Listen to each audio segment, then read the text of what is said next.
Pourquoi refuse-t-on de vénérer le Créateur unique, sans enfant, sans associé, et préfère-t-on le confondre avec ses messagers?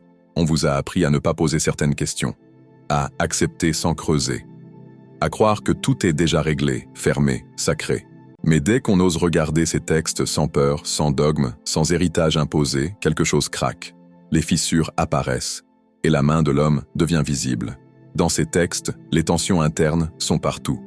Parfois Jésus parle comme un envoyé, dépendant, priant, soumis à Dieu.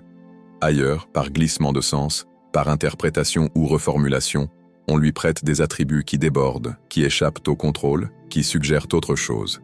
Certains répondent « Ce sont des hommes inspirés ». Très bien, mais alors posons une question simple, honnête, imparable.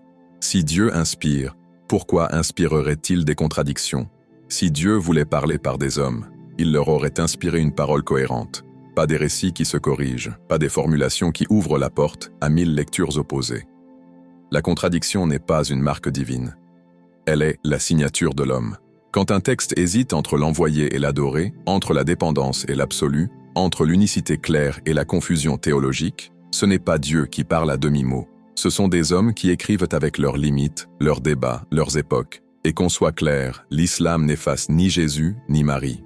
Jésus est reconnu comme Messie, prophète et envoyé de Dieu. Marie est honorée, purifiée, citée nommément. Ce n'est pas Jésus qui est rejeté, c'est la confusion qui l'entoure. Dieu, lui, ne se contredit pas. Il ne laisse pas son message dépendre d'interprétations concurrentes. Et la révélation suivante est venue rappeler l'unicité, restaurer la clarté, corriger ce qui avait été altéré et préserver la parole divine. Regardez bien ce que vous lisez. Tout ce qui est sacré n'est pas divin. Parfois, c'est simplement la signature des hommes. Dieu, lui, reste au-dessus du chaos humain.